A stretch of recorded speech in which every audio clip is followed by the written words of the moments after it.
I'm Tracy Baxter with today's Record Newswatch. We begin with a developing story. The Washington Post is reporting that the superintendent at West Point had been censured for misconduct over the past year. U.S. Military Academy Superintendent David Huntoon was one of 3 Army generals to face misconduct charges as a result of an investigation by the Pentagon's Inspector General's office. The Post report said the office did substantiate allegations of misconduct against Huntoon, but did not describe them. The Army has announced that Huntoon will retire this summer after, quote, 40 years of honorable and distinguished service. Look for more on this story here at Record Online and in Tuesday's Times-Herald Record.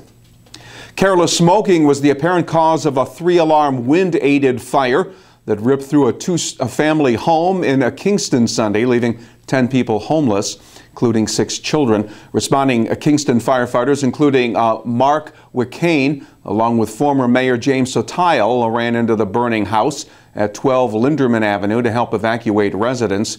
Wickane suffered burns to his arm and smoke inhalation and was treated, then later released from a hospital. The fire broke out shortly after 11:30 Sunday morning and was brought under control more than an hour later. Investigators say it began in a second-floor rear bedroom. Red Cross is helping coordinate efforts to provide shelter and clothing to those who lost everything. In the city of Middletown, investigators were looking for the cause of a fire that damaged units and their contents at a self-storage facility late Saturday night. The smoky fire broke out at Orange Blueprint and Storage on Robertson Drive at around 11 p.m. The 2-alarm blaze took about 2 hours to extinguish. There were no reports of injuries or assessment of damage. A Sunday kayaking trip down the Neversink River turned into an ordeal for 2 Pine Bush men, but the story had a happy ending. The men started their trip at Holiday Mountain in the town of Thompson, but ran into trouble overturning several times and losing paddles. When it got dark, they were forced to spend the night along the Neversink, not knowing where they were. Cell phone data helped police locate their vehicles, and then early this morning, officers in a state police helicopter spotted them along the river in the town of Forestburgh. Forest rangers and firemen in ATVs got them out of the wooded area. Both were unhurt. When the manager of the Wendys restaurant in Liberty opened up Sunday morning, he discovered that someone had broken in. About $1,600 and a debit card had been taken from the business safe, and the camera security system had been destroyed in a kitchen microwave. But the investigation led to the arrest of 21-year-old Philip Kane of Loch Sheldrake. He was sent to Sullivan County Jail on $15,000 bail following arraignment on charges of burglary, grand larceny, criminal mischief, and possession of burglars' tools. The arrival of spring has brought a bit of good news at the gas pump. As of Sunday, the average statewide price dropped 3.5 cents a gallon in the past week to an average of $3.83 a gallon.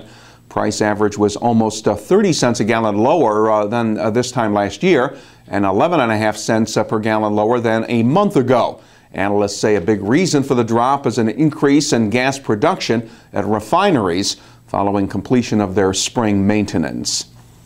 An Army specialist and Slate Hill resident Stephen Hayes thought he was going to be enjoying a quiet dinner with family and friends Friday night following his flight home from a 9-month tour of duty in Afghanistan.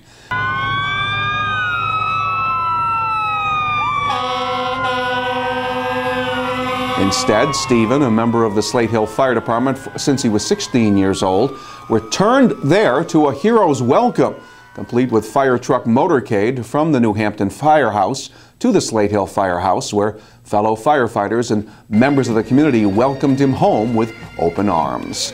For us, Stephen is not only a brother fireman, but he's also, like I said, growing up around the firehouse, he's just been like a son to all of us. He's a stand-up gentleman, always the first one to pick up something and get the job done regardless of what it is. So we wanted to show our appreciation for the fact that he served his country, served his community, and served those of us here in Slate Hill.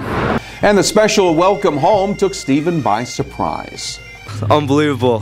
Never thought of this. Thought it was going to be a little quiet dinner tonight with the family and some friends, and unbelievable to come home to this. It's really nice when you know you have people that stand behind you in what you do and care about you. So it was a tough time. We lost some really good brothers, but glad to be back.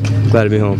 For Mom and Dad, it was a chance to share their joy at having their son safely back home. I couldn't be more proud of my son, and having him back home means the world to me and the community. You could see a lot of people here and everything else, and it's just it's great to have him safe. And this is what he feels he needed to do after 9/11, and seeing all those firemen and those people go through what they went through. He just felt like he wanted to give his share. And so when he said, Mom, Dad, I want to go in the military. He wants to go infantry. He wants to do what he can. Army Specialist Hayes has a month to relax and reconnect with family and friends. Then it's back to Italy, where he will report back to his home base unit with the fellow members of the 173rd Airborne Brigade combat team. We can now confidently say goodbye to winter now that some warm spring weather has finally moved into the region. Tuesday will be partly sunny and pleasant with temperatures reaching the upper 70s. Wednesday won't be quite as mild with the highs around 65 degrees under a partly cloudy sky.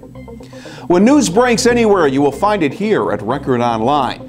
And get caught up on all that is happening by reading the Times-Herald Record tomorrow morning. For Record Newswatch, I'm Tracy Baxter.